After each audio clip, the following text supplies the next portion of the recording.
the armpit to the end of the fist.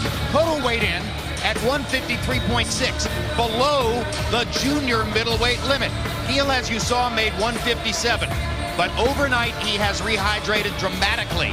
And when we weighed him unofficially earlier this evening, with street clothes on, Roy Jones, he weighed 182 pounds. Now, we can guesstimate that that probably means about 175 in boxing gear. Given what Cotto was at 153.6, do you think that Gil may have a 15-pound working weight advantage against Cotto in the ring tonight? Yes, I think he will have at least a 15-pound working weight advantage, but that will only come into play if he is a real puncher. Ladies and gentlemen, let's get this party started!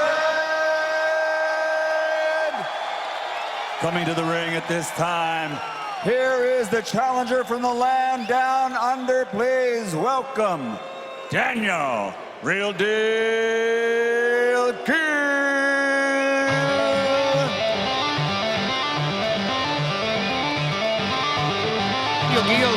This is Daniel Gil's third appearance in the United States. He's looking for his first win in the United States. The first loss in Atlantic City 2 summers ago was against Englishman Darren Barker in a very close fight that could have gone either way. Then, as you know, last July 26 in Madison Square Garden, annihilated by Triple G. No embarrassment really in that, because virtually every opponent gets annihilated by Triple G. Roy Jones said the weight advantage means something, Max, if he's a very big puncher. He's not, right? No, he's not a very big puncher. He's not even as active a fighter as he used to be. Before the Golovkin fight, he was perceived, I think correctly, as a top 5-ish middleweight, and I don't know that that's the case anymore. On the other hand, Roy, he's athletic, and when he fights at a fast pace, he can be very tough to handle. Yeah, if he gets into the late rounds, the extra weight may allow him to absorb more punishment from Cotto, and therefore, if he can be aggressive enough, he could etch out a decision, possibly.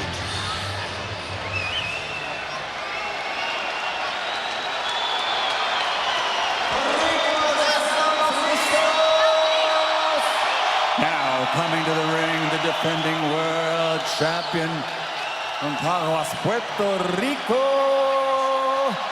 Miguel Cotto.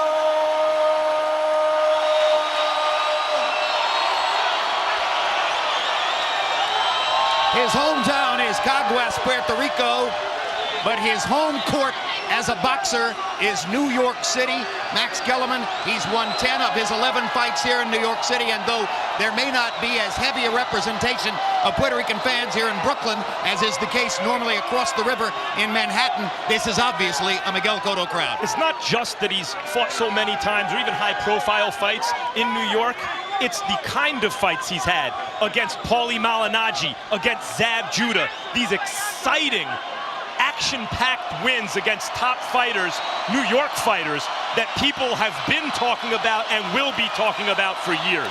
And Roy, just as was the case against Martinez last year, no walk-in music, all business. All business, all business, all business. This is what has allowed him to be able to be in the position that he's in today, because he's all business. Let's go to Michael Buffer for the official introductions. Ladies and gentlemen, from Barclays Center, Brooklyn, New York, USA, welcome to the official kickoff event of National Puerto Rico Day Parade Week 2015. As Rock Nation and Cotto Promotions, in association with Gary Shaw Productions, is proud to present the main event of the evening, 12 rounds of boxing for the WBC Middleweight Championship of the World. Sponsored by Tecate con Character, Jaybird, Tap Out, Tequila Cazadores, Venue Kings, New Resource, and Geico.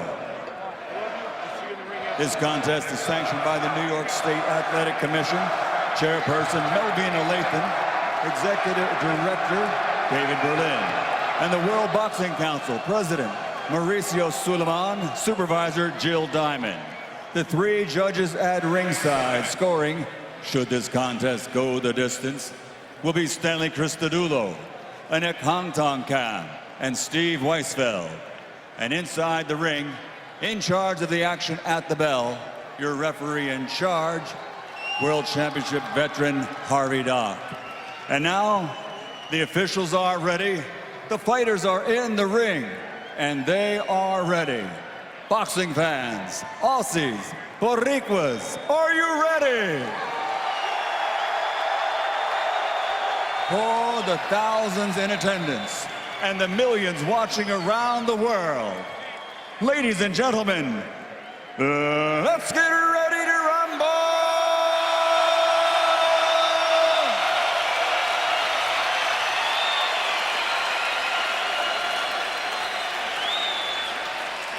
Introducing first, fighting out of the red corner with his trainer, Graham Shaw, wearing blue with red and white.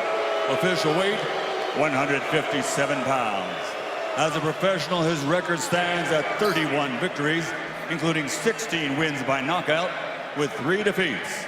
From Harrington Park, New South Wales, Australia, the challenger, former IBF and WBA World Middleweight Champion, Дэниel Real Deal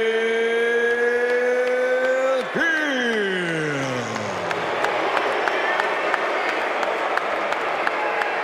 And his opponent across the ring, fighting out of the black corner with his trainer, Freddie Roach. Wearing teal with pink trim, he officially weighed in at 153.5 pounds. His professional record, 39 victories, including 32 wins by knockout against 4 defeats. And he has won titles in 4 different weight divisions. Damas y caballeros de Agua, Puerto Rico, the 5-time world champion, the reigning, defending WBC middleweight champion of the world, Miguel Angel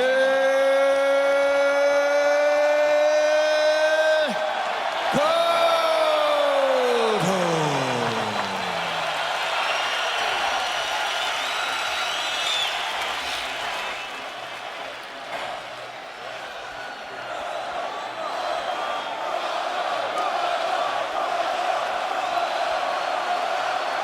Guys, we went over instructions already. Obey my commands at all times. Protect yourself at all times. Touch gloves. Good luck. Miguel Cotto told us yesterday that the love for boxing has come back to him since he's been with Freddie Roach. When his eyes open in the morning, he has the thought, the harder I work, the better the future. The immediate future, should he win this fight, is Canelo Alvarez. And as you heard Daniel Gill say, he's going to try to spoil those plans.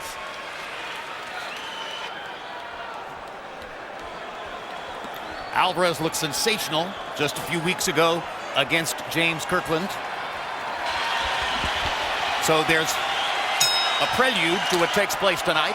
Some fans will be looking to see, does Cotto answer back to Canelo with something equally as impressive as what Canelo was able to do against Kirkland? First punch of the fight is a hard Miguel Cotto left hook to the body, and that is his trademark shot. A very good left hook to the body at that, Jim. That's sort of like Miguel saying hello to an opponent. Well, you are in the ring with Miguel Cotto. Well, he had to say hello early because this was a much bigger opponent. He came in weighing at the junior middleweight division, so he has to do something to let this bigger guy know that he must beware. We told you about the unofficial weight for Gill and how much he was able to rehydrate overnight. We do not have an unofficial weight on Miguel Cotto. He has not been weighed other than at the weigh-in yesterday, 153.6. But a reasonable expectation is that he would have rehydrated maybe up to 160, probably not beyond. Yeah, I don't know if it's obvious on television, because we have monitors here and it doesn't look as obvious on TV as live here. But Daniel Gill's size advantage is pronounced. I know Miguel Cotto's obviously the stockier guy, but Gill is a much bigger guy, it looks like here. Yeah, it does, but Miguel Cotto also hurt Daniel Gill with that last body shot he hit him with. If you watch it, you saw that arm snatch back really, really quickly. Shows you that he has that respect already. There's a left hook to the head by Cotto. Perfect short, tight shot inside that landed and also seemed to bother Daniel Gill. I thought Cotto made his presence known with the very first punch of the fight, that left hook to the body. And he's also boxed pretty well here.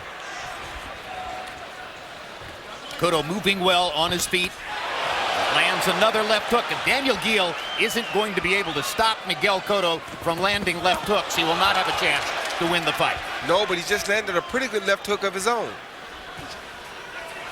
Cotto's ability to carry his punch up with him in weight has been impressive, both against Sergio Martinez, and you've seen some hard shots here tonight so far. Well, that's the one thing about a good puncher in professional boxing. If you can punch, you pretty much can punch at any weight class.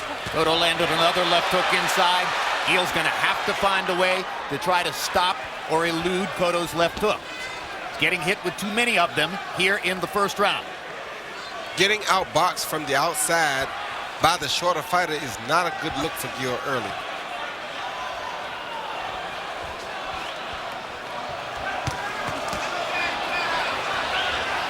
Miguel with a three-punch combination, but the punches were glancing blows. Didn't land solidly.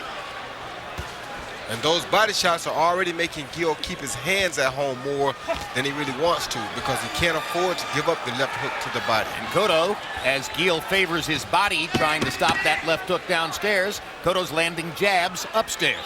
And Cotto also knows that he can swap a left hook for anything that Miguel throws.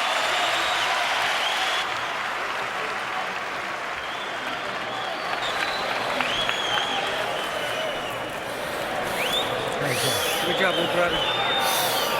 Yeah, boy. Okay, now the back of this guy really good with the jab and the combinations. Okay, let's press him a little bit more. Do not let him come to you. Okay, do not let him get off first. Okay, all right, that's the key. Okay, don't give him any momentum at all. All right, keep in charge. Behind the jab. All right, body head, good combinations. All right, beautiful combination, body and back to head, all right? Here's when you know a punch has a good effect on your opponent. When you see this body shot land, you watch that right elbow snatch back just a second too late, though. The punch already did its damage, but you know it did damage because you saw that arm try to get back and block that spot. Both fighters both fighters threw 41 punches by CompuBox count in round one. Cotto landed 14, Miguel landed 9. Unofficial CompuBox numbers in the first round. You see the brilliance of Freddie Roach in the corner. Cotto had success boxing, but just because he can box doesn't mean he should. Freddie wants to see an aggressive, in-charge Miguel Cotto coming forward. Doesn't want to let Miguel get into the fight. That left hook hurt Miguel. Miguel landed a good right hand, but Cotto hurt him back with the left hook. And Freddie's doing a very smart job of that, because you never let the guy get momentum, especially when he already has a size advantage on your fighter. Cotto has a good left hook upstairs, always has a good left hand, period. And there's the great left hook to the body right there. His body punch, his left hook to the body, has always been, when he's thrown it, one of the 3 or 4 most devastating weapons in boxing, in my opinion. But for 3 or 4 years in the middle of his career, Roy Jones, that left hook seemed to disappear. What happened and how did it come back? Well, he wasn't really setting it up. Guys were preparing for it, so he wouldn't throw it as much. When guys started looking for a punch, he seemed to not throw it as often.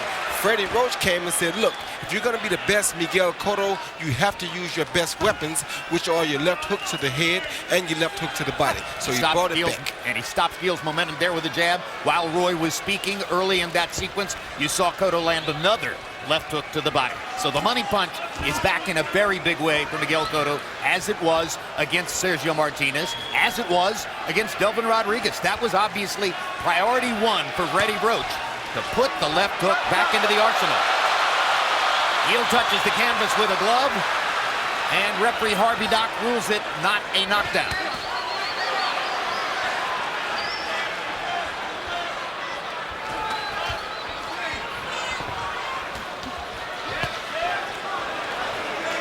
So far what we're seeing is 2 different classes of fighter. Miguel's a good fighter, always been a good fighter. But Cotto is of a certain class of fighter where he's been able, as Roy said, not only to carry his punch up, but success up with him from 140 to 47 to 54 to the middleweight division. Well, if you're looking for Miguel's deficiency coming in, it's difficult to define other than that there's no X factor. There's just no weapon for Daniel Miguel, which can change a fight the way Cotto can change it with his left hook. Well, his size may change it, Jim. You got to be careful here because he's doing a good job of moving around. Now he's avoiding the left hook better. He's big enough to absorb some of this punishment and last for a little while. He's naturally a very tough character. So if Cotto does not go ahead and discourage him and lets him get into this fight, we could see a change here. How should Miguel move to try to blunt Cotto's left hook? He has to move to the right to stay away, to the left to stay away from it, to avoid it. Right then he moved to the right and ran right into it. This Tuesday, join me for a one-of-a-kind look at boxing's biggest stories and issues on our next installment of The Fight Game. Next Saturday, 126-pound title holder Nicholas Walters is back against Miguel Mariaga, who beat him twice in the amateurs. Also that night, the HBO debut of elite prospect Felix Verdejo, who matches up with Ivan Najera. And there he is, Triple G at ringside. The crowd erupted about 30 minutes ago when he entered the ring and caused a stir. And now the crowd erupts again as Triple G's picture appears on the screen above the ring. Good head movement, okay? When you land a decent hook or a right-handed, just turn it slightly, take it to it. Come on, Daniel! CompuBox numbers in round two. Cotto 18 out of 54, Miguel 8 out of 37. So logic tells you that Miguel Cotto probably has already put the first two rounds in the book. Cotto's doing a real good job, I think, tonight, blocking with his shoulders, Roy, slipping punches with very little extra movement. He's showing a lot of defensive moves, great left and right shots to the body, but he's very defensive. He stays low when he punches. That's always a great thing. Good jab by Cotto. Let's not forget that Cotto jab that lands like a power punch because he's naturally left-handed. And that was the weapon that he used to neutralize the speed of Shane Mosley back in the day. Maybe Cotto's greatest performance, a decision win over Mosley across the river in Manhattan. When Mosley was still more or less in his prime. On a night when CompuBox counted the two fighters landing an identical number of punches over a 12-round fight. Could have gone either way, but, you know, no one was going to have a cakewalk with that Shane Mosley. Well, I thought Cotto landed the more telling punches. Is why I thought they gave it to him. But Shane was a very tough competitor at that time. I believe the judges agreed with you on that, Roy. I believe he did get the decision by landing harder, more solid blows down the stretch of the fight. Turned boxer late in that fight, but Freddie wants, especially the last two rounds, Freddie wants him to go back to aggressive fighter, throwing that hook to the body, and he, by and large, has been doing it tonight, although there have been plenty of stretches like this where he shows off his boxing skills. Again, the left hook to the body. Again, Miguel moves away after the punch.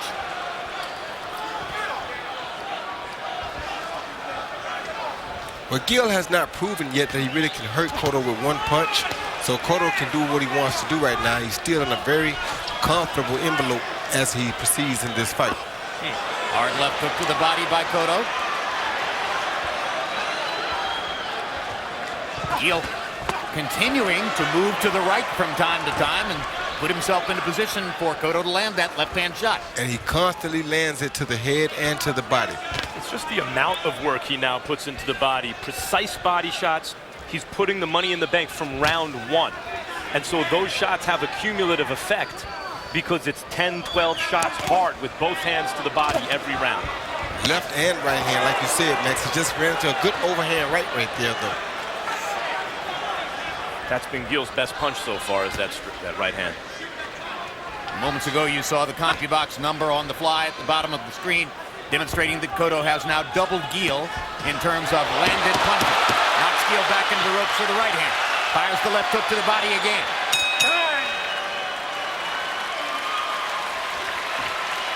Melissa Cotto at ringside, along with the rest of the Cotto family. Nice shot, okay? Nice combinations again. All right, but now after the combinations, let's not get lazy and stand in front of him. All right? My head movement all the time, defense, all right? Good head movement, all right? Nice and loose, all right? You need more punches, you know what I mean? You just too many single punches. Any Don't worry about close, I the gotta missing give it. and all That's that. all right. You're going to miss. Don't worry about that. Don't get frustrated.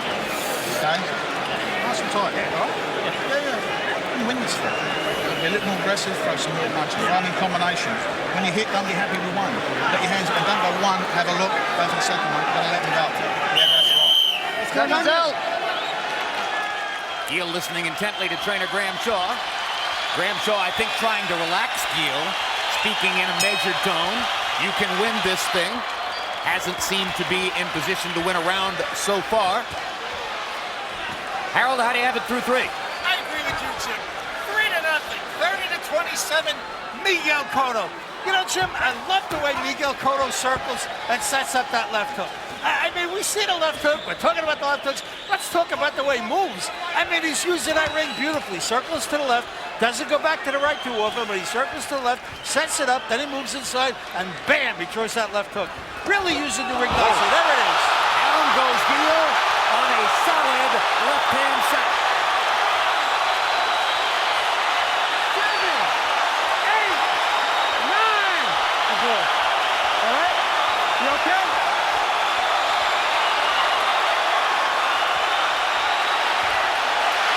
Well, the overnight weight gain may have been too little too late.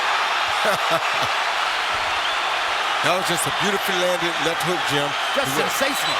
Low to the body like he's doing right now and came back up to the head with a beautiful left hook. Good body shots. The referee's looking to stop it now. Watching intently, and now Gill tries to fight his way out of it and goes down for a second time. That time on a counter right hand. Listen to this crowd. 6, 7, 8. You okay? And for the second year in a row, Daniel Gill tells a New York referee he's had enough in the ring. And Miguel Cotto has a 4th-round knockout victory. None of these people are thinking about a catch weight, 157 pounds. All they can see, all they can think about is a devastating Miguel Cotto performance where he boxed beautifully throughout, and then when he needed to, threw the left hook like Joe Frazier. A sensational performance by Miguel Cotto. His 3rd consecutive sensational performance under the care of Freddie Roach. And what a marriage this relationship between Cotto and Roach is turning out to be. Has been the best, absolute best move that Cotto has ever made in his entire professional career. And now let's go to the replays, Roy, and take a look at how Cotto closed the show. Well, here you see he's on the attack. He goes low with the right hand and comes following up with the left hook right on the button.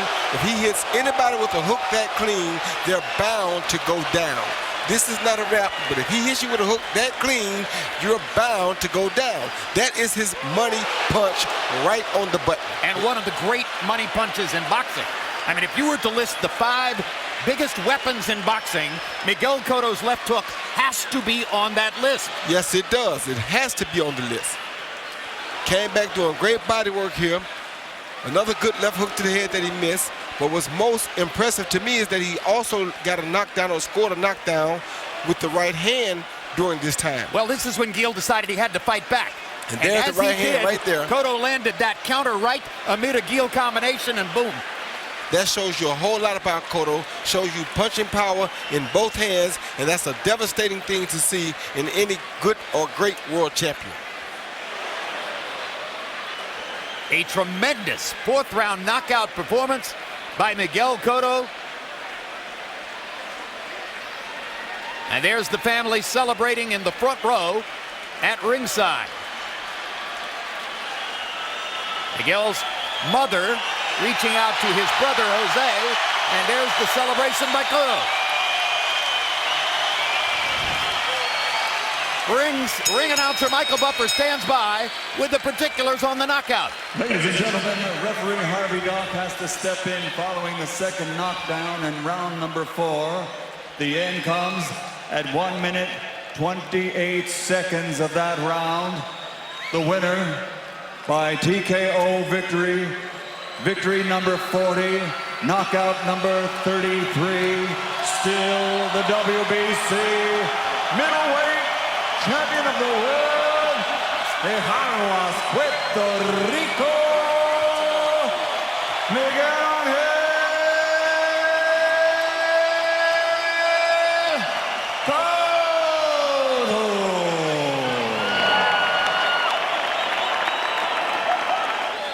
Smile on the face of Melissa Cotto, and one of the bigger smiles that you'll ever see on the normally taciturn face of Miguel Cotto. Final CompuBox